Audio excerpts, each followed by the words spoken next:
off. And we'll just wait one more minute as people are still trickling in.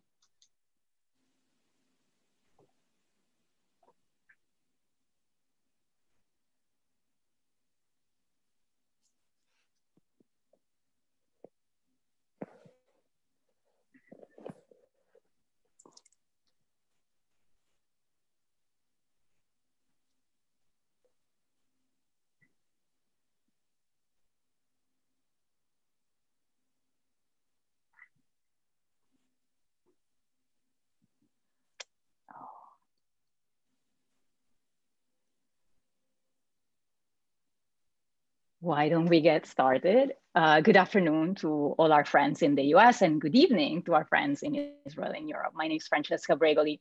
I'm the director of the Center for Jewish Studies at the CUNY Graduate Center, and I'm delighted to welcome you all to our fourth and last public event of the fall semester. And it's so nice to see so many friends on call and also some new faces. So if you'd like to learn more about the Center for Jewish Studies at the Graduate Center, please email us. I'll make sure to put the email in the chat box momentarily, and we will make sure to put you on our mailing list.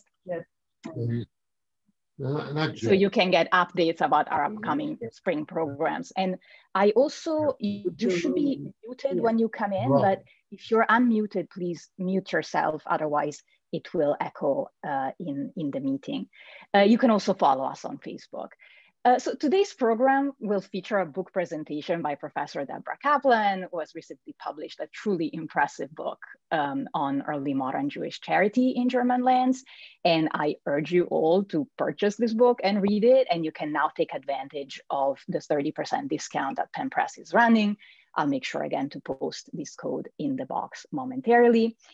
I'm going to serve as Debra's interlocutor today, and I'm going to introduce her properly in just a moment, but let me just say what a pleasure it is to be able to have this conversation. Before moving to Bar Ilan, Debra taught at Yeshiva University, and so we would have occasions to meet and chat about once a month, and I think I can speak for the community of Jewish early modernists here in New York when I say that we all miss you very much. So it's truly one of the silver linings of our new Zoom world that it is possible to host a program like today's. And although we're not able to travel in person, it's such a boon that we're able to still join together with friends in different countries.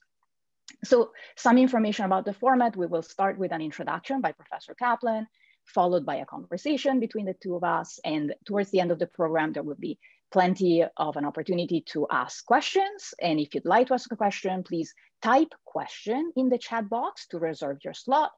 And I'll call on you to unmute yourself and ask your question during the Q&A. As I mentioned, this event will be recorded. It will later be uploaded on the center's YouTube channel. So I want to invite you to keep your microphones muted for now. And please feel free to turn your cameras off if you have any concerns about privacy. Now, without further ado, let me introduce my colleague and friend, Professor Debra Kaplan. Debra Kaplan, who received her doctorate in history from the University of Pennsylvania, is a social historian of the early modern period in the Israel and Golda Kochitsky Department of Jewish History and Contemporary Jewry at Bar Ilan University in Tel Aviv, where she is also the director of the Halpern Center for the Study of Jewish Self-Perception. Before joining Bar Ilan, she taught the Jewish history at Yeshiva University. And today you'll hear about Debra's most recent and truly impressive book. I think I said impressive already. I really like this book, The Patron Saint der Poor, Jewish Community and Public Charity in Early Modern Germany, that came out with Penn Press a few months ago. But I should also mention her first book, Beyond Expulsion, Jews, Christians, and Reformation Strasbourg, which analyzes the impact that the Protestant Reformation had upon the Jewish communities of the Holy Roman Empire, focusing in particular on rural Jews of Alsace. Professor Kaplan's current research focuses on mapping daily life to understanding Jewish communal spaces, as well as border crossings in Europe. And I think we'll probably hear a little bit about that as well. Debra, it's such a pleasure, and the floor is yours. Thank you, Francesca. Thank you so much for inviting me here. Thank you so much to the Center for Jewish Studies at the Graduate Center. It's wonderful, really, to see so many of my friends who are so very far away. and at least have this opportunity to see you. So thank you very much for inviting me. I'm going to just share my screen. Okay, and here we go. So The Patrons and the Poor deals with public charity in 3 Jewish communities in Germany between 1500 and 1750. The first community is Altona-Hamburg-Wandsbek, the second is Frankfurt am Main, and the third is Worms. So 3 large urban Jewish communities during the early modern period. Now at this time, charity was undergoing changes throughout Europe in both Jewish and Christian communities. And one of the foremost changes was the way that the notions of worthy and unworthy poor had been developing and put into practice. This was a concept where Jews and Christians both believed in supporting the worthy poor as they defined it. That definition evolves over time. And this is something that really begins in the Middle Ages, if not earlier. But these notions of who the worthy poor were and how they should be supported were very much defined and expanded during the early modern period, in the time of the Reformation, but certainly not limited at all to Protestant communities. Same is true for Catholic communities, and as I hope to show, also in Jewish communities. One primary example of this, just to give some background, is the fact that begging was outlawed throughout Europe, and the poor who were considered unworthy were either expelled from the city, thrown out in other ways, not let in the first place, whereas the worthy poor were provided work, and they were even sometimes enclosed in workspaces. Now, at the core of this book really lies the argument that we can learn all about the different strata of the Jewish community by looking at public charity. And so what I do in the book is describe public charity, but use it as really a lens into the entire Jewish community and all of its different parts, which is something that I think has not been done enough. And the theoretical framework for this is the idea that charity really can tell us just as much about givers as it can about recipients. In some sense, if we think about it, people give also in order to get, whether it's spiritual merit, heavenly merit, recognition, public fame. And this is something that many theorists in many different disciplines have shown, sociologists, anthropologists, historians, and we can think about it also in a modern context when we walk into a hospital building and we see someone's name emblazoned on the front. We also have name recognition of that donor, although that donor has done something very important for the larger community by donating the funds for that hospital. And the same was true in the early modern period. A second reason why charity is such an important window into Jewish communal life is because it really reflects the values of the community and the choices that they made. And this is because, and this is one of the aspects of the book that I found really interesting to research, this is because in Jewish community, there was a very, very limited budget. And just to give you a sense of how limited it was, just bring us right into the sources. This is a logbook from a charity collector from Worms in the 18th century, from the year 1737. It covers the entire year from Hanukkah or December of 1736 until the following year in 1737, and it was divided by week. Now, on the right-hand side of this, you will see the expenses of the charity collector, all of the things that he used to pay. The words in Hebrew are the items, and then the sides are the numbers with the total at the bottom. And the left is his income. And just by glancing at it, even without going into the little print, we can see that he had far more expenses than income.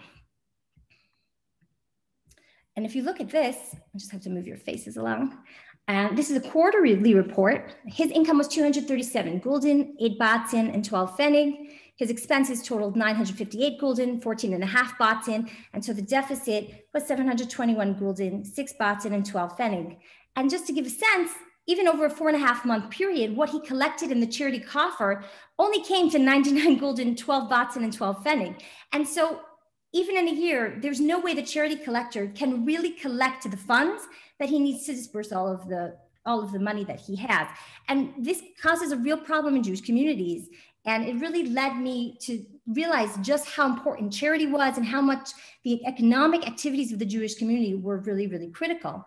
But when you're on a limited budget like this, you have a lot of expenses. You can't support everyone that you might like to, and you have to make tough choices. And therefore, the form that public charity takes in early modern Germany tells us a lot about the values of the communal leaders and the choices that they're making. And that's really the premise of the book. So what I'd like to present in the introduction is an overview of some of these different layers of societies that I found by studying these 3 Jewish communities. I've chosen just a few examples to give a sense as to how much we can learn about a community by looking at how it distributed money and to whom. So let's start with the charity collectors themselves, like the person who wrote this logbook. The charity collectors are all male, although their wives are very much involved in collecting charity and also in giving charity out, although they have a gender division of labor. They are among the wealthiest in the entire community. And we know this because this is, in many communities, a stepping stone to becoming a parnas, official communal leader. If you want to be a lay leader of the community, you first have to be a charity collector. It's not true in all communities, but it's true in many of the different communities that I looked at. In addition, when this kind of a deficit that I've described comes up, the charity collector is expected to provide from his own pocket to make up for that shortfall. And so he has to be a person of means who can give the poor money even when he doesn't have money in the charitable coffer.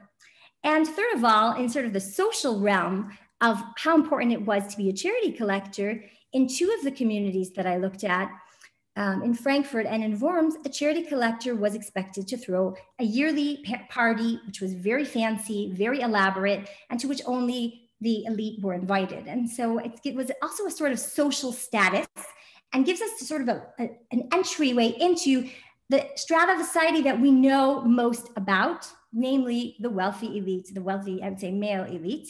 And that's the part of society we know most about from other research. And of course, we learn about them and their choices. But we also learn, of course, much about the different recipients of charity at this time. And I'd like to just go through a few different categories of them. The first category I'd like to look at is the laboring poor. And these are people who worked in order to make a living. Without their employment, they really would have been destitute. But having these wages often secured them a place to live, rights in a certain community in some instances, and as I'll say in a moment, and therefore really put them ahead of other poor if we wanted to make a taxonomy of the poor. And so this is an example just from the city of Frankfurt of the domestic servants and different kinds of laboring poor that we have. There are others that are not listed on this chart, but these are the laboring poor that lived in other people's households in some kind of service position. And what you have here are the numbers of servants in 1694, 1703, and 1709 based on archival records. And what you see are different kinds of maids, cooks, childcare, wet nurses, women involved in postpartum care. Those were the female tasks. And then in terms of the male tasks, you had male youths who served in homes with tasks that were different, usually not in domestic duties, but not always specified in the sources. Other older male youths, scribes, teachers or tutors who lived in the house. I'm not talking about a teacher of school children, but rather teachers within a person's home, what we call in Hebrew a malamed. And you can see that there are many, many different servants. I think most surprising is the number of domestic servants. If you look at the total female servants, you have 255, 348, 446 female domestic servants living in Frankfurt in 1709, just to give a sense of these numbers, not just being raw numbers out there. In terms of population, we can't do the total population for 1694, just to explain the chart, because we don't have an accurate count of the number of Jews in Frankfurt from 1694, because the visitation records from which I culled this information don't count any children. And so we don't have any good records for that. But we do have records for 1703 and 1709. And so 377 domestic servants make up 15.6% of the population. And if we see in 1709, we have 505 domestic servants, 17.8% of the total population. So this was something that I thought was really interesting, that just in terms of those laboring poor who were in domestic service or in other kinds of service within a household, we have a very large percentage of the Jewish community who often go unmentioned in sources. We can find them in some communal sources, but we don't know much about them. Going into these sources enabled me to see just how large a percentage, and so how important a percentage, how pervasive a percentage, if we think that they're living in everyone's homes, they really were in various Jewish communities. Frankfurt, of course, may have been different than other places, but the percentages were not so different in the community of Worms, for which we also have some kind of a census based on visitation records to the ghetto. Now, why are there so many domestic servants and why are there so many female domestic servants? This is because many of the female domestic servants are single women who are looking to earn money for a dowry. And many of them are actually looking for a place to live. Because there are restrictions on Jewish rights of residence in various German towns and villages, and there are quotas in place, in order for Jewish women to find a place to live, they often look for a position of service in a nearby and large city. And so this is a model that I think is common in Christian communities as well, as we know from other scholars' works, such as Mary Wiesner, but we see something different, a little bit different going on in Jewish communities, which is really interesting. We have male servants, but not as many. And I just want to point out the gender difference that maybe we'll talk about a bit later, about the specific dangers, such as rape and unwanted sexual attention that many of these domestic servants faced. Now, just in addition, there are other kinds of laboring poor. I'm just bringing this as one example. Men work in other fields. Some are teachers, as we see. Some are also guards. And I'd like to just give an example of a guard, because that really is a wonderful example of a male position and gives us an insight into just how the taxonomy of the poor is very, very slippery slope. In the visitation records that I mentioned, from which I built the chart that I just showed you, we have a list of various people who did not have official communal membership, but nevertheless lived in the Jewish community. And here in the house called Spitze de Mant was a Jewish guard and his wife who lived here in Frankfurt already for 30 years. And it's really, really interesting. Here's a map of the Yuringasa of Frankfurt. And here's a map of the houses in Frankfurt. You can see his house, Spitze de Mant, is right here. And this is the gate. So he lived relatively close to the gate for a 30-year period, lacking communal membership, so of a lower status in many of the rituals and many of the different aspects of Jewish communal life, and nevertheless very much a part of the community. Poor, but able to make a living, able to have housing. And these are really very important things to have in early modern Europe. You can't take them for granted, as we'll see in a moment. And yet what marks him as apart from the poor Jews who were trying to enter the Yuringasa, and that was his job, to keep these poor Jews from coming out of the Yuringasa, was really his employment. And this is actually a source of deep frustration to those transient Jews, those Jews who do not have membership in any community and who were not among the laboring poor, who were unable to find employment in any of the Jewish communities and who traveled from place to place looking for alms. So a guard like this one, who's unnamed, would have been really in an excellent position to recognize these poor, not only from personal knowledge, but because he would have been familiar with some of the tactics that they used to get into cities such as Frankfurt. And this is something we know also from Hamburg, Altona, that we have the same kind of constellation where the laboring poor are employed as the guards. This is actually true among Christians as well. And we have this wonderful source, just to mention briefly, where some anonymous servant writes a poem against one of the guards in Frankfurt. I don't believe it's this specific guard, but it is probably one of his neighbors. And from their perspective, we see how the guard is abusing his power and not letting him into this community when what they desperately need is shelter from their hunger and the cold weather. And they write this whole Yiddish song against the guard. So we can see from the various sources that you can look at in the book from various perspectives: the community trying to let beggars out and not allow them in, the guard whose job it is to keep them out, and also whose job is what gives him the security, differentiating him from some of the other poor.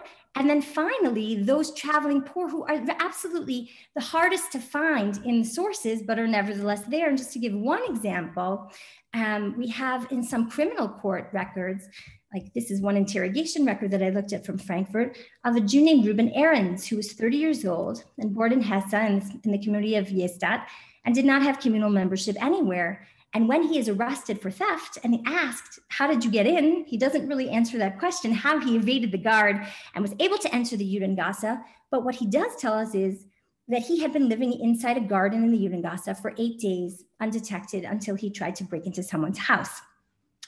And so there are many various metrics that we can see if you're looking at charity. This is just to give you a sense of the very, very different hierarchies and classes that we have within the Jewish community, going from the wealthiest, such as the Parnasim and the charity collectors, to the laboring poor. Obviously, there's a middling class who are the donors, who I did not mention in this brief introduction, but we can talk about in the discussion. At the laboring poor, different kinds of laboring poor, and many, many metrics such as gender, marital status also come to the fore and allow us to understand more about the dynamics inside early modern Jewish communities. Francesca?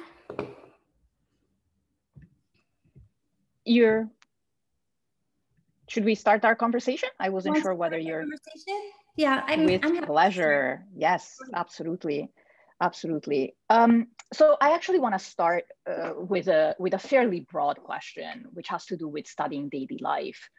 And your book clearly offers a comprehensive history of Jewish charity in early modern Germany. It also, I think, does much more than that, because you show that by studying the poor, it's possible to write a history of social life in early modern Germany, taking into account the various layers of Jewish society, when much of Jewish historiography is especially taking into account the ruling classes, because those are the records that have survived.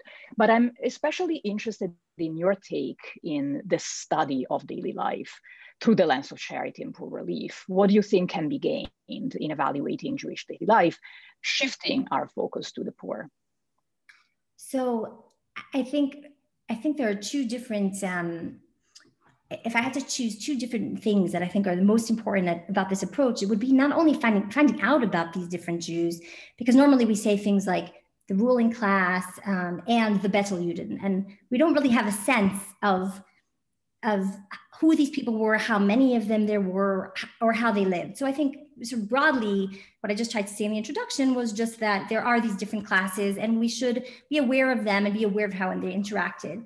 But I think it's much more important than that, because if you take texts that are even very familiar to us, texts about rituals, as soon as we start thinking about the different classes and the tensions between these classes, we can interpret some of these rituals with an eye toward the experience of the people who were living in these communities. So for example, in the chart that I just showed from Frankfurt, one of the other things that I did in the book was to show how the poor were living in the same households as the very wealthy. And this is true in both Frankfurt and Worms, because we're talking about a Yuringasa, one street in which there are houses for Jews, a limited number of houses, and everybody's piled into those houses. You have sometimes even in Frankfurt, 9 households living in one small building.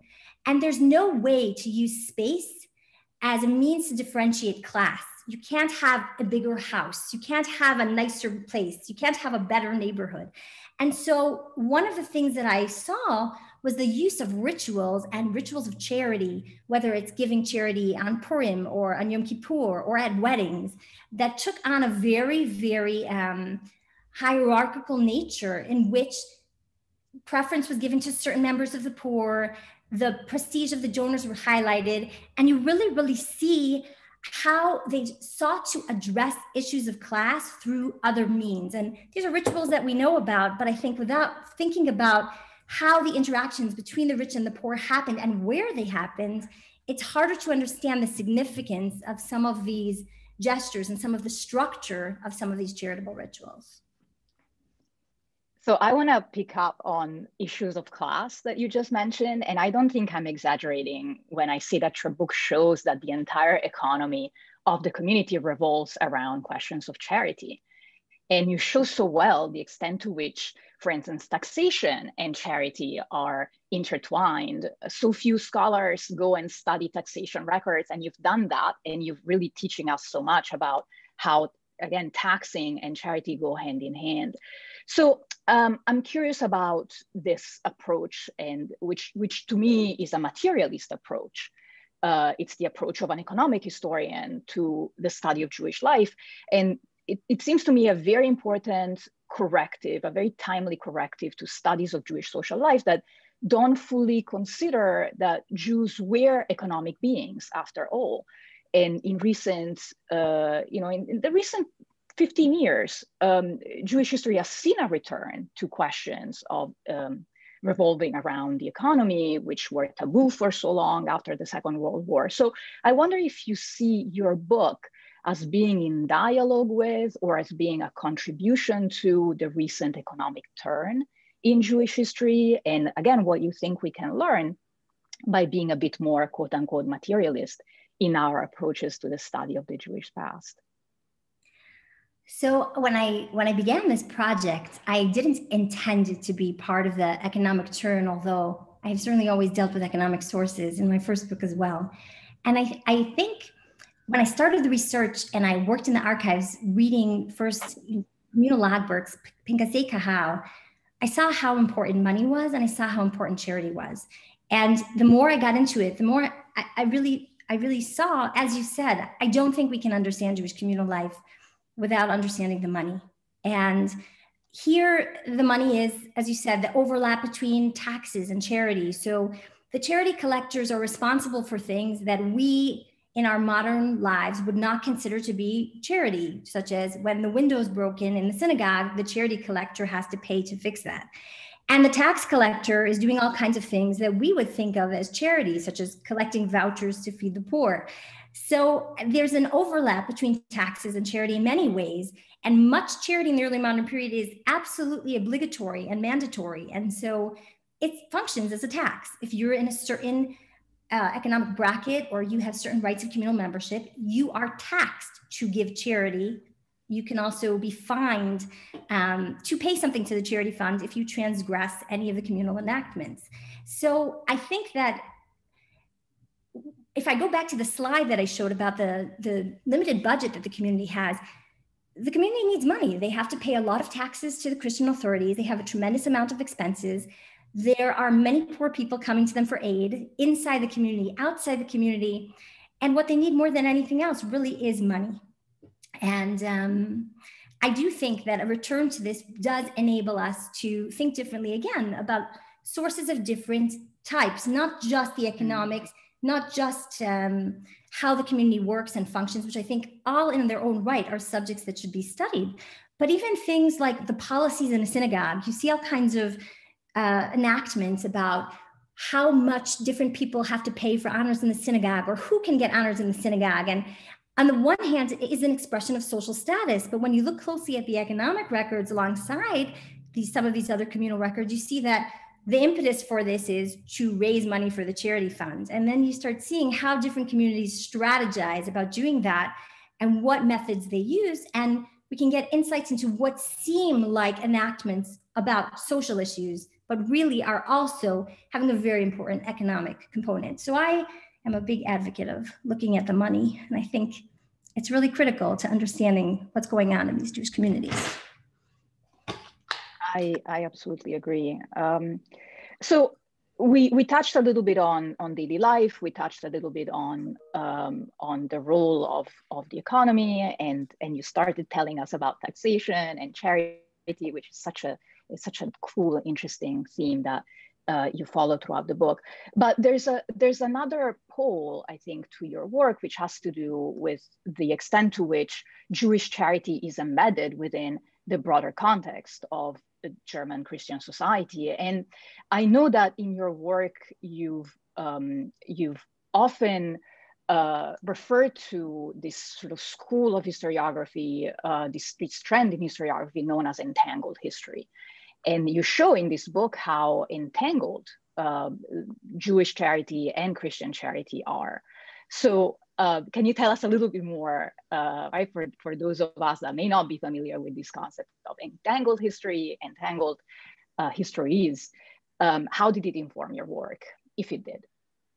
It definitely did. Entangled history is an approach for thinking about the relationship between Jewish communities and their host communities, the majority and the minority. It doesn't have to be limited, of course, to Jewish societies and other societies, but any two societies that live side by side on a border, or a majority and minority.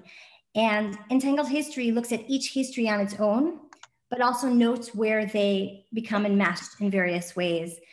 And I think this was really critical for me in this particular project for just considering how Jewish charitable reforms and public charity was impacted by what was going on in the early modern cities that I chose to study.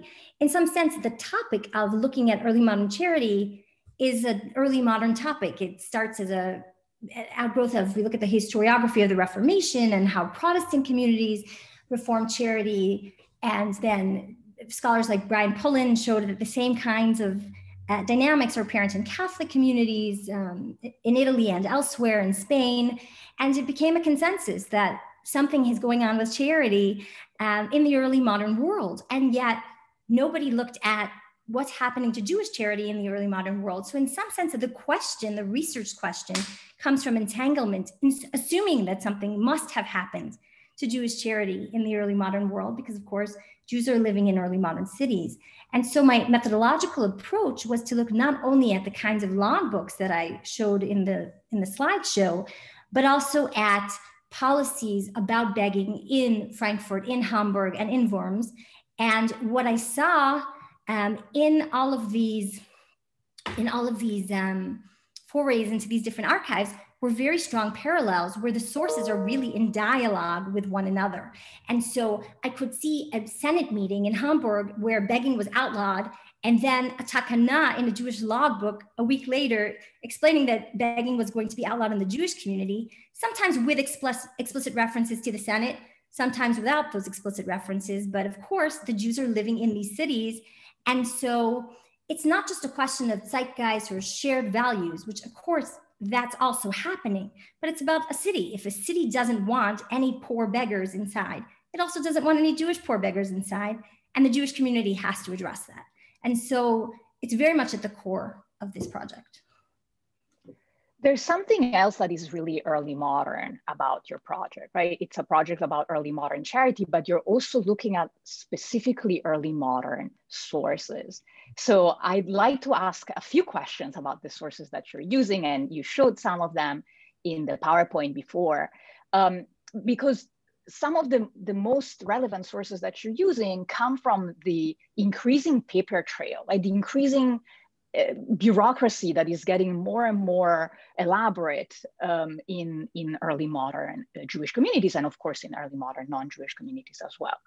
And I think the book offers a really poignant reflection on also archiving and recording practices that Jews in early modern Ashkenaz appropriate. So I have two questions. And the first one has to do with the survival of such numerous records on donations. How did it happen? Where are they now? What can we learn from the fact that records about this specific aspect of early modern Jewish life have survived?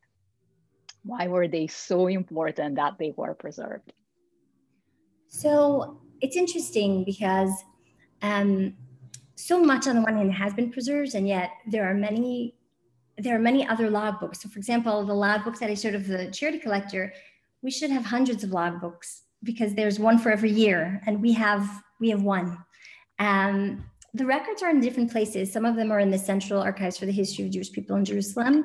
Others are in the German archives in the 3 cities that I studied. And the way that they survived is the story of the communal archives. What happened to Jewish communal archives in Germany, basically after Kristallnacht and the Second World War. And each community has its own story.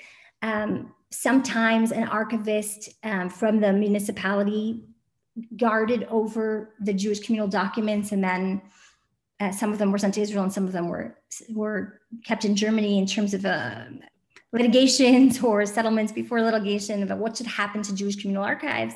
Should they go to Israel as be part of the central archives, or should they remain in the German communities in which the Jewish communities had been for so many years?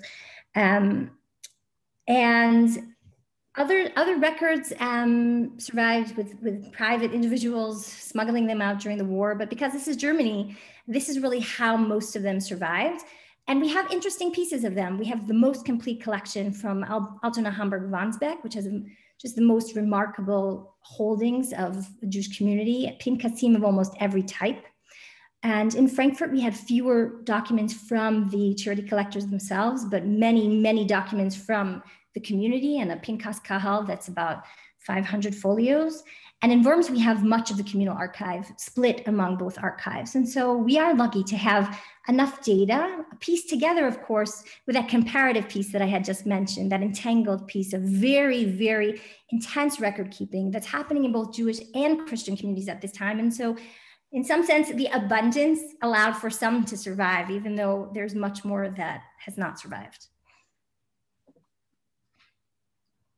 The other question that I have about sources focuses on two types specifically that you rely on and discuss in the book, since I know that you've been involved with these sources for quite some time. And the first one has to do with pinkasim, right, which is a specifically early modern form of recording and archiving knowledge. And I know that you've been involved with studying pinkasim also with other scholars in Israel. So I'd love it if you could tell us more about that. And the other source is identification documents, such as passports or traveling documents. And I know that this is the subject of your new project. So tell us more about that as well. Okay, I'll in a time frame. I will try to do my best. I think pinkasim are very much at the core of this project that I just completed. A pinkas is a logbook beginning in the 16th century. German Jews and also Eastern European Jews, but they do it differently, began to keep communal records. And a pinkas is a kind of archive where you had a volume, it's a codex, and the communal officials would write down all kinds of important things that happened in their meetings, takanot, which are communal decrees, contracts that they had with cantors or with sextons or with rabbis, and also all kinds of ad hoc decisions that they made. What's interesting about German pinkasim is that these Jewish communities had different logbooks for every official. So we'll have a tax collector and his pinkas, or a charity collector and his pinkas, or a certain kind of charity collector and his pinkas. And just to jump ahead to what you said about identification papers, the kind of Jewish safe conduct that was necessary for travel, we even have a pinkas of the person who was in charge of selling and regulating these safe conduct. And so these are just wonderful sources for understanding communal life and understanding the social history of a community. And when you read them together alongside each other, you get a more complete picture. So just to give an example that also ties to the question you asked about identification, you might find in the Pinkas Kahal, I'm going to use the example of Altona, which has the richest collection. You might find in the Pinkas Kahal a decision about outlawing begging. And then you might find in the synagogue announcement Pinkas how that policy was announced in synagogue in Yiddish and read aloud to the congregation. So you might in one source get a deliberation and the other get the public face of that announcement. And then if you go into a logbook of an official, so like a shamash or a sexton, who would have been in charge of implementing that policy, you might see deviations from that policy. So for example, in Altona, there's an outlaw against all begging because the Hamburg Senate doesn't allow begging. And so the whole community of Altona-Hamburg-Wandsbek, which is one Jewish community, has to outlaw begging. But then there are these people who need money and they have to beg. And so they come to the shamash and they can get a little tiny slip of paper that identifies them as an approved beggar, and they're allowed to beg for a certain amount of time. And then when you keep going back to the other pinkas, you see, well, the poor are abusing this. They're handing off the little slips of paper one to another, and then everybody's got a little slip of paper. So they start forging papers, they start putting stamps on the papers and having deadlines, like sort of expiration dates for the little slips of paper. And it's really, really very interesting how much, first of all, is tied to paper, to the records of the community, to the records of the guard. The guards have a list of the people who are allowed to beg, so they can cross-check when someone's begging, not just that they have the slip of paper, but that they appear on the list. So it's a very paper-centered society. And what makes this kind of study possible is, of course, the survival of these different kinds of logbooks. And let me just add, in terms of the identification papers, it's too early for a passport, but when poor Jews travel, they really want to distinguish themselves as really the deserving poor, as the poor that either had status somewhere else, or that had membership in a community, or that had a really good reason to be on the road. And because the undeserving poor are those who are not employed, who don't have any membership anywhere, and who don't seem to have a good reason to be supported. Of course, this shifts over time. Who's deserving, who's undeserving is something that the charity collector has a lot of discretion in deciding. One of the things that they do is carry letters with them, or sometimes a person may be employed. I'm thinking, for example, in Altona, you have teacher's assistants who are called the Helfer, and they're employed. And the only difference between them and wandering poor is their employment, which is temporary. They're sort of these teaching assistants. And when the begging policies outlawing all begging are implemented in Hamburg, one of the first things the community does is say, okay, all the teaching assistants need to have little notes that they carry along with them. So we know that those young single men are the employed teaching assistants, as opposed to the other young single men who are not from here, and we want to throw them out. And so it's that little tiny slip of paper that can make all the difference.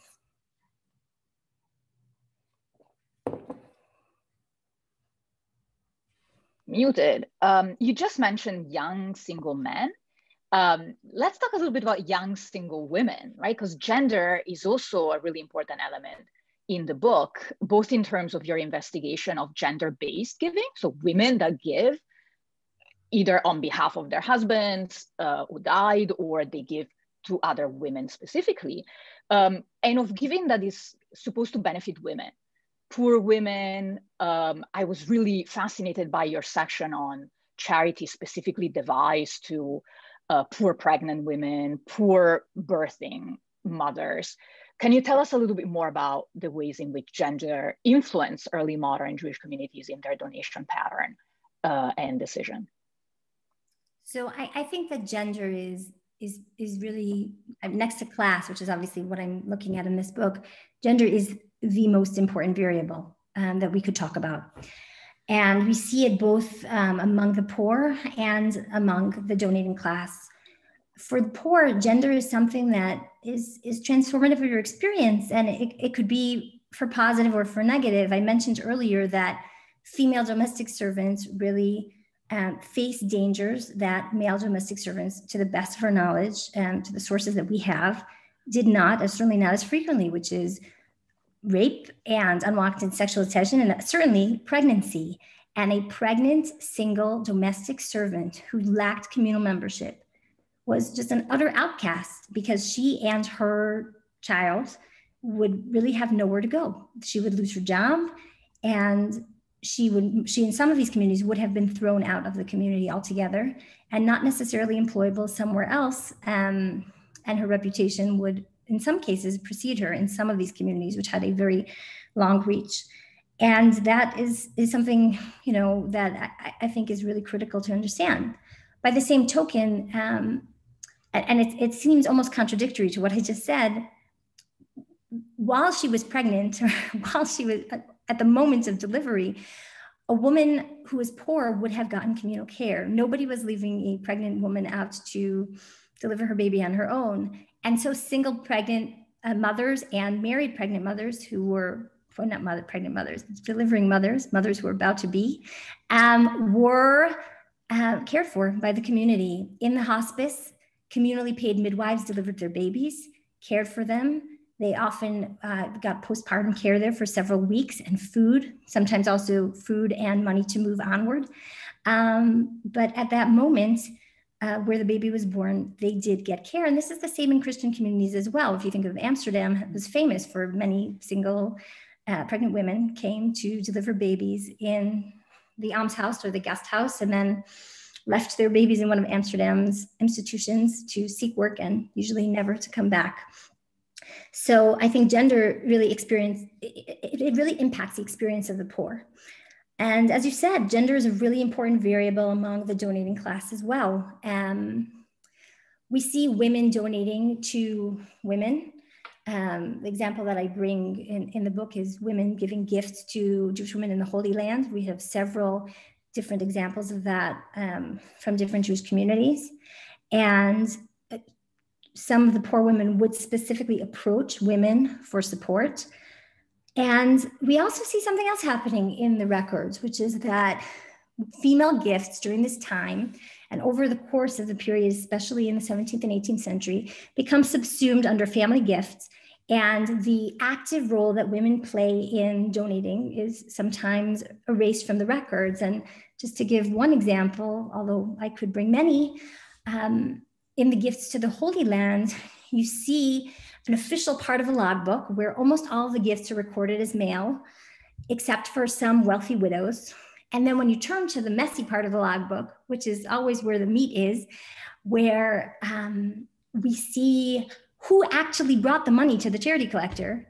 It's the wives and the daughters, and they're very involved. But it says, you know, Mr. So-and-so gave this donation, but really Mrs. So-and-so brought the money for the donation to the charity collector, but it's considered a family gift and it's recorded as male. And so that's something that happens. And we see, I think, in many ways, a push to a certain male control over female giving.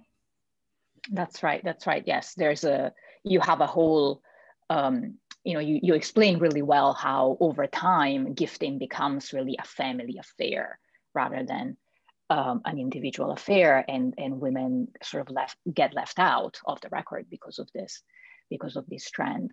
So I have one final question, and it's a nice segue since you did mention gifts to the Holy Land, and has to do with the trans-regional aspect of charity. You show really well in the book that charity is a local affair, it's a regional affair, but it's also a trans-regional affair. And there has been quite a bit of work done on charity by European communities to communities in the Holy Land, but you also show that Ashkenazi communities were actually helping each other. So it's a sort of intra-Ashkenazi charity. So can you tell us a little bit more about that? Sure. It was interesting because most of the book I focused on this local public charity. But you see that part of the institutionalization of charity that happens in the early modern period with the bureaucracies, with all these changing, with all the paperwork, is that you have these official charity collectors for charity for the Holy Land installed in these communities. And they have a network among themselves to pass money to specific locations from which emissaries who would travel in Ashkenaz, just as they would in Matthias Lehmann's beautiful book about the Sephardic world. We see a similar thing where the money has to get to a place, usually Italy, from which it can then travel on to the Holy Land. And so there are these networks, and these networks are used for other things as well. I mean, in general, we have these very important and I think understudied networks between Jewish communities. And so these were relied upon not just for giving to, let's say, Jerusalem or Hebron, but also for all kinds of things. So emissaries might come to a Jewish community. I'll give one example in the 18th century in Altona. And I think they were from, if I remember this correctly, from Neuwied, which is about 100 kilometers away from Frankfurt and 400 kilometers away from Altona.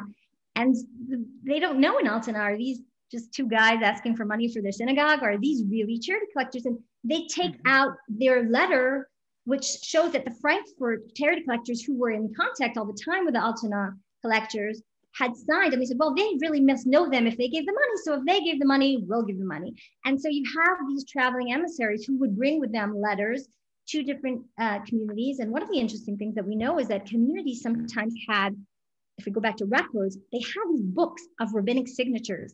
And they would sometimes check, does the letter on this signature purporting to be the signature of Rabbi X match his signature? Oh, it does, wonderful. Then we'll rely on the letter. And sometimes it didn't. And we do have cases of fraudulent collectors. So what we see that's interesting is, I think, charity on a local level, developing very much in an entangled fashion with local Christian policy, regional similarities in how charity develops in German lands, very much revolving around record keeping and specific kinds of communal institutions and officials. And then, of course, trans-regional, where the Jews of Germany are supporting Jews elsewhere mostly Ashkenazic Jews, but not only Ashkenazic Jews. Certainly in Hamburg, not only Ashkenazic Jews. I think this would be a good time to maybe open up the floor to questions from the audience. And actually they started coming even as you were giving your introduction. And the first person who asked a question was Moshe Rosman. So Moshe, it's great to see you. Would you like to unmute yourself and ask your question? Oh, okay. So first of all, thank you, Debra, for the book and for talking about it and really opening up some very important issues. I have a few questions, but first of all, did the community dedicate any money from its general budget for charity? And secondly, you keep mentioning the unworthy poor or the servant girls who were turned away. So what happened to them? How did they live? How did they get food? I will try to answer those excellent questions, Moshe, and thank you for asking them. I have not found a community budget. And so I think part of the community budget relies on charity. Some of it relies on private gifts. Some of it relies on loans. One of the things that I try to show in the book is how fluid some of these categories are. And so there's a sense of people borrowing money from the charity funds. I think the community has money. Much of its money goes to charity, but they don't have, as far as I have found in any of these logbooks, a comprehensive budget of how much they expect to get in taxes and how much they might expect to fundraise, but rather they raise taxes or charitable taxes when they need more money, when things come up after a fire. And the closest thing we have to a budget are really these logbooks, where the tax collectors and the charity collectors bring in their logbooks and show what they've collected and what they owe. And these are audited by other communal officials. And you can see like the audit marks, which is really sort of cool. But I think they count on some charity and they know that they're going to be in deficit. You can see that all the time, but they don't dedicate money specifically to the poor, but there are certain things that they do that might be considered a budget. So they might give stipends in certain communities, monthly stipends to poor community members, and they know who those are, and they will give them a certain amount of times a year, and that will be decided in the meeting of the Parnasim. As time goes on, they then demand work in exchange for that stipend. So even though you're a community member and you're entitled to that kind of support, they expect that you'll do some work in exchange for that. And that's very much the early modern model. What happens to the unworthy poor? They're so hard to find. Some of them really just travel from place to place. And then this is sort of what leads me in many ways to my next book project on traveling, because if you need papers to travel, well, they certainly don't have papers. Some of them don't have food. And so a guy like the one I mentioned, Reuben Ahrens, who's living in a garden, I think, after he's freed from prison in Frankfurt, probably goes to the next Jewish community. And this is why we have all these tropes about wandering Jewish beggars. And I think some of these women go on to become, at least in the Christian world, we know this, to become wet nurses. And again, I think this is where migration becomes really key. The other thing I think to realize is that, as I said, the taxonomy is really tricky. Anyone who is an unworthy poor person, if he can manage, he or she, but it's usually he or he who would be traveling, if he or she could manage to go somewhere and find employment, all of a sudden he or she is a member of the laboring poor and has a place to live and has somewhere to eat. And so I think we see a lot of movement between these categories as well. And it's something that fluctuates also with local conditions, plagues, fires, wars, things that create, a lot more movement and a lot more poor. The next question, I think Laura Shapiro had a question and a comment, if you'd like to unmute yourself. I think Moshe answered my real question about the undeserving poor. Then that was the big one. Thank you. So Nikki Cochrane then. Next question. if you're still here and would like to ask it. Otherwise, I can read from the chat and ask the question. If the person is not here. Anyway, the question had to do whether, I think it has to do with communal life, whether they all, meaning these Ashkenazi Jews, sat together in the same synagogue and attended the same schools. So we, in Worms, we really have one synagogue, and I did not find any secondary quorum. Well, there is one starting in the 17th century. There's at least two quorums in every single community that I looked at, and some there's as many as 7 or 8, depending on the time, more in the 18th century. It's very difficult to tell from the records whether these were arranged in any kind of social way, although certain synagogues, in certain communities, the big synagogue was the old synagogue and people with more status owned seats there. Some of the poor people would not have gone to synagogue. Poor domestic servants who were female were doing other things during services, like preparing food. And so they, to the best of our knowledge, were not attending synagogue. And from the custom books that I looked at, were preparing meals while the women of the house were in the synagogue. But in general, they did share spaces, more so homes than synagogues, but they're not necessarily praying in different synagogues. And for example, in Frankfurt, you have a synagogue called the Hektisch Shul, which is a synagogue in the hospice, but it's very much not attended by the people who are staying in the hospice. It's a synagogue with some very elite families praying in it. So there's definitely a mix. I think the next question is from Ron Schechter. Ron, if you'd like to unmute yourself. Sure. First of all, Debra, I'd just like to say I'm so impressed with what you've gotten out of your sources. I have a couple of questions. First of all, were beggars the only undeserving poor? I mean, was there something else that you could do that would make you undeserving? And then, was expulsion the only option for controlling or disciplining them, or were there other things were there other options, like for example, forcing them to work?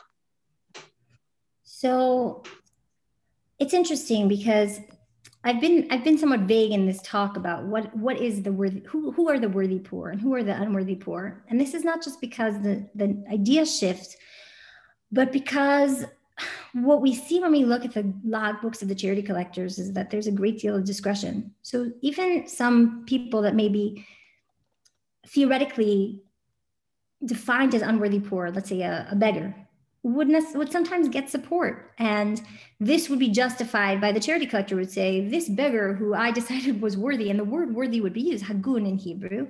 And so therefore I gave him X. And so we can see, I think, a great deal of discretion on the ground. But most of the time in this period, it seems to be linked to begging. It also is very much linked to communal membership.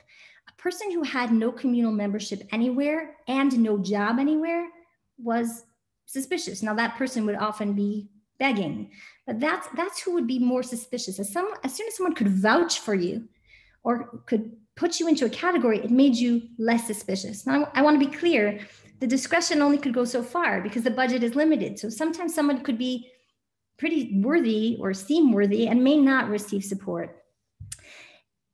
In the Jewish communities, we don't see only expulsion as a sort of solution. We don't see coerced labor.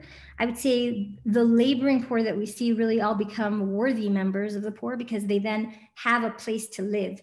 And we don't have the kind of enclosures that we have in Christian communities where, let's say, you would see a workhouse or an almshouse. We don't see that in the Jewish community, although we do see poor families, especially couples, hired by the Jewish community for certain sort of undesirable menial tasks, guarding an ox that would be walking around the cemetery, tending to the poor and the sick during an epidemic, putting out fires in a community where all the houses are made of wood.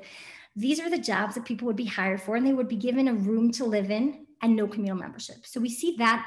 I would consider those people the laboring poor because they have a place to live and they earn money. And so I, in the book, didn't use the categories of worthy and unworthy poor to create my taxonomy, but rather the local residential poor which included the laboring poor and the transient poor, those who were traveling, because I thought that was a metric that made it much easier to try to work with the sources that I had.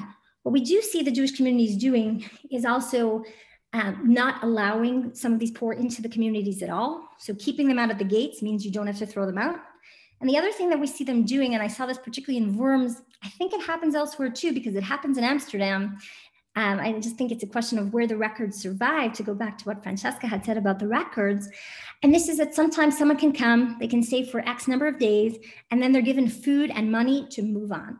And so that's really something that we see a lot of in this time period. You come, you can stay, we give you a place to sleep, and every community has a hospice set up for people who are traveling poor to sleep and get food. And then they're given money and they say, you know, please leave. And sometimes they say that to children as well, to families with young children.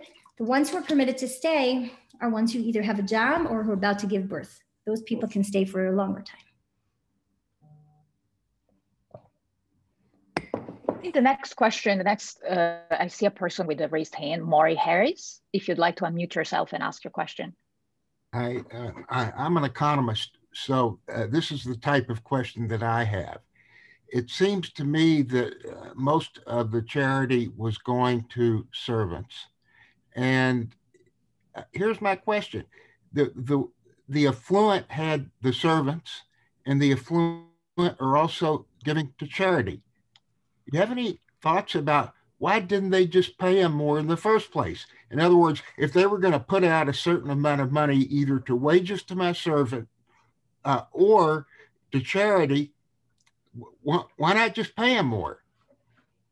So actually, most of the charity does not go to servants. There is some charity that goes to servants. So for example, communities will supplement servants' wages, particularly female servants who are engaged to be married and need additional money for their dowries. Some communities will supplement that with a special stipend right before the wedding. And so in general, giving gifts to young women toward their dowry was seen as a very, very virtuous form of charitable giving. But the public charity went to fund many other different kinds of poor. And just in terms of time, I just can't talk about all the different kinds of poor people who were supported, but all kinds of poor people were supported, whether they were communal residents who just were poor. This happens especially in Frankfurt. We have a series of fires, and after the second fire in 1721, over 25% of the community, of the official communal members, are receiving charitable support from the charitable coffers of the community. There's also a whole level of charity that I talk about briefly in the book, but that is not the main topic of my book, and that is private charity. And so a lot of the donors who give private charity will also support various poor students, poor women, poor men, clothing the poor who need clothing, food. And so there are different also confraternities that are somewhere between private and public that are used to really fill in the gaps for certain needs that different communal members will have, and providing even, let's say, shrouds for the deceased or burial costs for the deceased. And the community, if I just go back to Moshe Rossman's question, the community will fill in those gaps.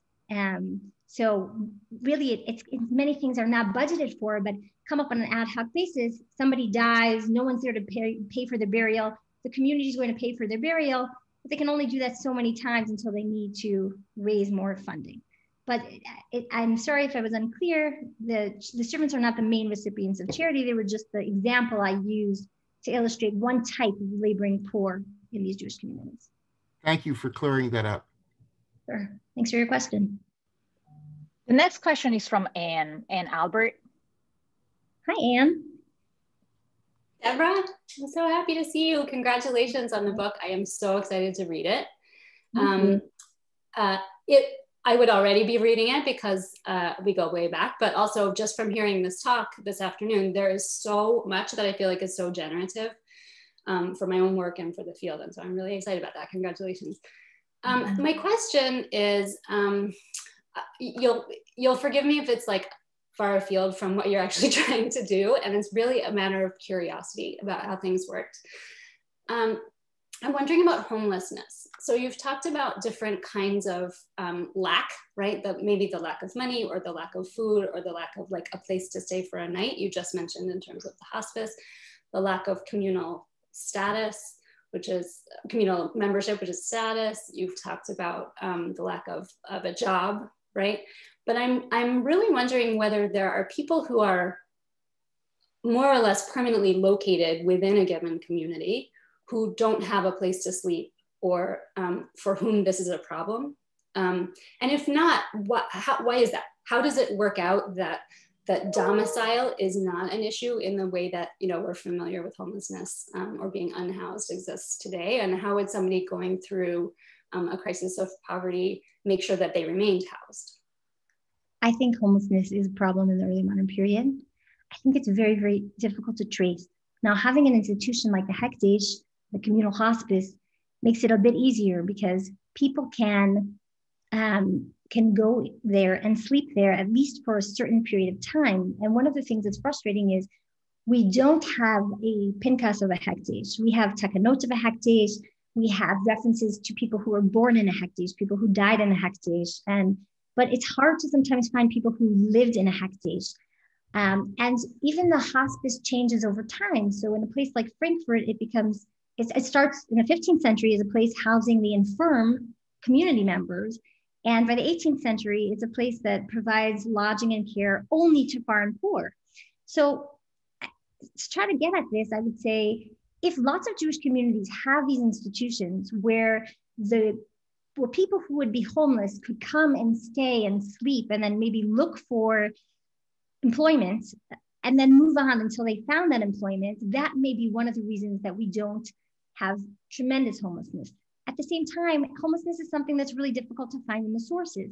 So the example of the transient poor who I brought today, of Reuben Ahrens, I actually brought him because he was homeless. And one of the things that struck me about him was that he's not in the Hektish. And I don't know why. Why wasn't he in the Hektish? Was the Hektish full?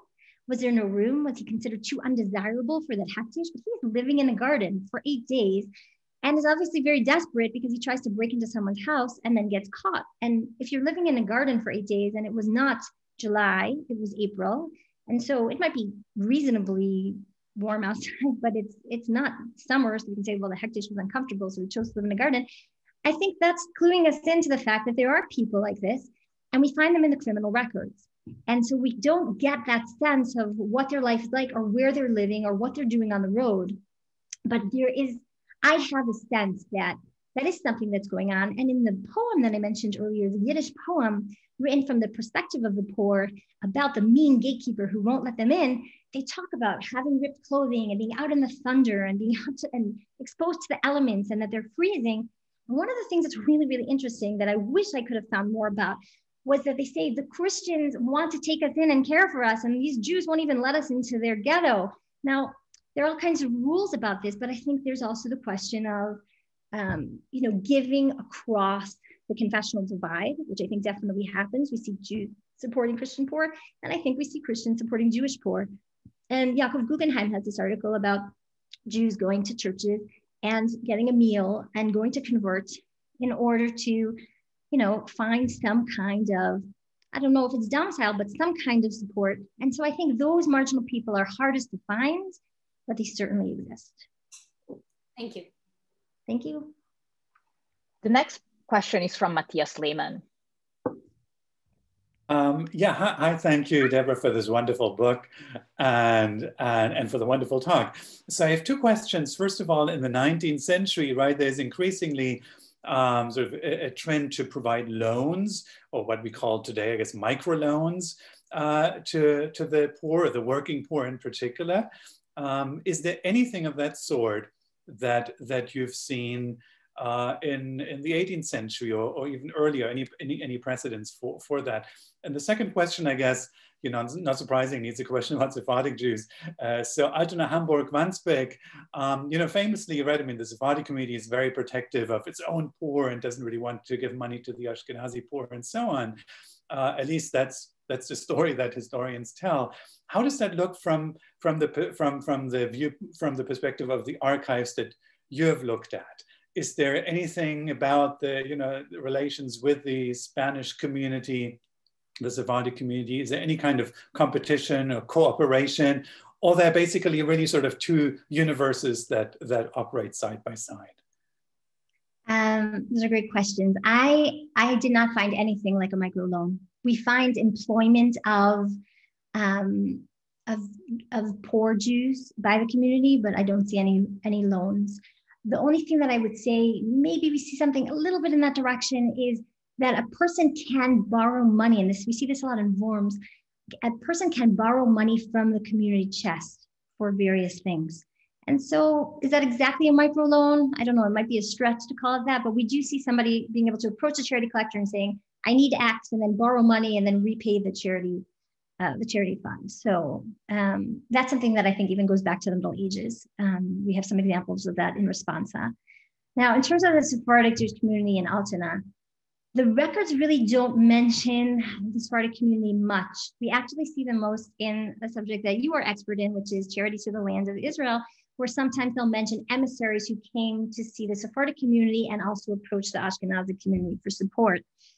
Even in the Hamburg City Archives, we see announcements that are addressed not to the Jewish community, but to either the Portuguese Jewish community or to the Ashkenazic Jewish community. So in terms of the internal records, it's almost as if there isn't a Sephardic community. I'm sure that in certain places, like records about the cemetery, which I have not gone through as thoroughly, we might see more because it's a shared space, even though they have two sides of the cemetery. But generally, you just see the kinds of references that you would see to Parnasim of other Ashkenazic communities, and no special recognition that they're right there and they're their neighbors. I haven't seen any of that. I see on the list that we have 2 more questions. So keeping track of time, I think we do have time for probably another question, but the next person up is Laura Shapiro. Hi, so I have 2 hopefully quick questions. What language or languages were did you find all of this, these logs and information in? And the second was, you mentioned that people would be expelled from the community or from the ghetto. And how did that happen? How did that work when Jews were not allowed outside the ghetto without special papers? Okay, so just remind me the first question. I'm sorry, I just was thinking about the second one. Languages of the records that you... Sorry, okay, so in terms of languages, the internal Jewish community records are written in a mix of Hebrew and Yiddish. Some records, even the entries, are both in Hebrew and in Yiddish. And it's a certain kind of language that's used in the Pinkasim more broadly, where Hebrew and Yiddish are mixed in a very specific rhythm that becomes familiar. So that's the internal records, and the other records that I looked at, of course, the municipal archives are German. So those are the 3 main languages, Hebrew, Yiddish, and German, that I worked in for this book. Now, in terms of being expelled, you don't need papers to leave the ghetto. The ghetto in the early modern period is pretty open. And so the Jews live in a street in Worms and in Frankfurt and Altona-Hamburg. They don't live in the ghetto at all. And it's one street, or a street with a back alley, or sometimes 2 back alleys. And it's locked at night, but it's open during the day. And so Jews leave constantly, come in constantly. Christians come into the ghetto. And so you can absolutely leave without that. I don't have any records of this is how we get rid of a poor person. We see somebody give money to the poor and say, here, I gave them money and told them to go away. But we can't trace that process of them actually going away. We have records of the guards, some really interesting letters that I found in the archives from some of the guards who kept the poor out. But they would do that by closing the gates and saying, you can't come in. The community would also give shelter to some people who didn't have like any kinds of official papers or even a person to visit. And these were called pletin. These are kinds of food voucher or a lodging voucher. There are different kinds. There are kinds for the Sabbath, and there are kinds for the weekdays, and there are kinds for lodging, and kinds for feeding. But every household, just to go back to some of the themes we talked about, every head of household or community member would have to pay a certain amount of money towards a voucher system, which also changed over time, which would give poor travelers a place to eat and sleep. And eventually this becomes an institutionalized kind of inn that is subsidized by this tax on community members. And so there is even a system with papers for people who don't have papers, if that makes sense. And then they really try to use paper to regulate everybody. And that's to care for them then. And these are things that would also expire. And so you would be expected to move on. But again, it's very, very hard to trace the poor. We find out about the poor through records about charity and not through their own descriptions. And so we're only getting a piece of the story. We're not getting the whole story. And that's something really important to recognize in this kind of work, that we don't have, the diary of a poor Jew. They don't have time. They don't have paper. They're, maybe as Anne said, they don't have a home. And so we have to find glimpses of them in the records through other sources, and they only give us certain perspectives. Thank you. Michael Silver, you're next up. Hi, So, Michael. thank you, Deborah, my neighbor, and hello to everyone. I very much enjoyed the lecture, and I'm looking forward to reading the book. You just mentioned Plitten, and this was the question that I wanted to ask. We know that in Frankfurt, you had a yeshiva which had at times hundreds of students. And the Plitten structure was very much also geared toward these students. To what extent was there a competition over the Plitten between the transient poor and the yeshiva students? So unfortunately, we do not have a lot of records about Plitten from Frankfurt. What we do have from Frankfurt is the establishment of a Garkucha, which is a kind of eatery that the community places in, since I know you know Frankfurt, in the Bleichgarten, right outside of the Yuringasa, and that becomes a place where the transient poor can eat. And so my answer for you for the 18th century in Frankfurt would be that the yeshiva students are in the Yuringasa, but I really think the transient poor are just outside where they have a Garkucha, and on top of that, a room which would have been right over the oven, so it would have been warm for people to sleep in. So I think there's a spatial differentiation between those people. Now, if we go to Worms in the 17th century, we have something different. We have this system of Shabbos Yunga, which are these students that would come to eat in somebody's house on the Sabbath for a meal. And that would be something that was much more organized, whereas the traveling poor would either have Plitten or go eat in the hektish. And so I think what they do is really use different places. And I don't know in Altona really how any of this worked, because these aren't the sources we have.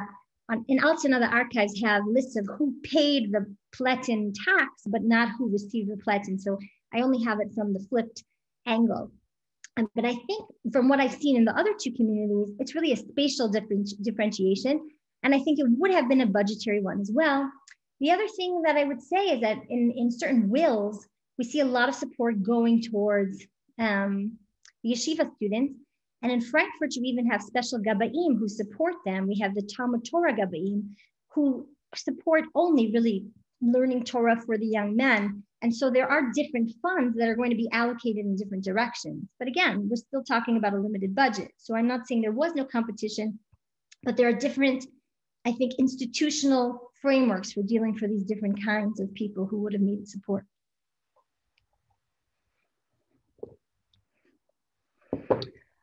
It doesn't look like there are more questions, but I do have a bonus question for you, Deborah, which has to do with your transition from 16th century Alsace to 17th century and 18th century, the three communities that you're looking at. And in particular, I'm curious about the differences that you found when you were working with the sources. Did you find any difference in Hebrew hands or in the kind of Yiddish that you were working with, in your first project, and the kind of Yiddish that you're working on, you were working on for the second one, in terms of the archives? How was that transition for you from first to second book? That's a great question about the sources. The sources are totally different for the two books. in my book on Strasbourg, I had almost no Yiddish sources, no Pinkasim, no communal logbooks. Most of the book relied on municipal archival records of Jews coming into the Christian city, and whose story was really only told from their interactions with the city. And actually through that work, I really saw a very different kind of Jewish community than the one I had been taught about in my studies. And this was sort of a community where people are living one or two Jewish families in very different, in different villages, and yet they imagine themselves to be one community. And it was actually thinking about that community and what made a Jewish community. How does it constitute? What did it mean to be part of it? That led me into the second project. And so when I finished the first project, started the second project 12 years ago, I came to the archives and I was curious what communities looked like in these larger, more central communities, because Alsace is really not a central community. And I looked at it for reasons having to do with the Reformation. But I was curious, what did the community really look like? And I felt that we still didn't have a good answer. Even in these traditional communities, I wanted to really understand the community in all of its parts and at all of its levels, which brought me to the Pinkasim. And so those records were totally different. They were in Hebrew, they were in Yiddish, they were logbooks, and you had so much more meat about a Jewish community. And yet I felt it still was not a robust picture. And that's really what I set out to do. And my original goal was to really write a history of a Jewish community or some Jewish communities. And then as I read the Pinkasim, I saw how central charity was. And I decided to use that as my lens into more than one Jewish community, to think about also that entangled aspect that I still wanted to keep alive in this project. So the records were very different. The municipal records were different too. The hands of the 18th century are not the 16th century. 17th century is, no, it's not so different, but the 18th century was different. And the kinds of records were different. And I worked much more with numbers this time around, right? The logbooks are full of numbers and currencies, and I made a lot of Excel spreadsheets, which is not something that I did when reading court cases from Strasbourg in the 16th century. So it was a different research project, and it required different skills. And I think in some sense, it came from the same kind of question, but in a very different location. Thank you so much. I want to thank you for your presentation, for such a fun and lively conversation. I want to thank you all for coming. I am going to end the meeting in just a few minutes. So if anybody would like to hang around and say hello, please feel free. It's always very sudden when I click end meeting for all. And again, Francesca, I just really want to thank you for inviting me, and thank everyone for coming, whatever time it is for you, wherever you are.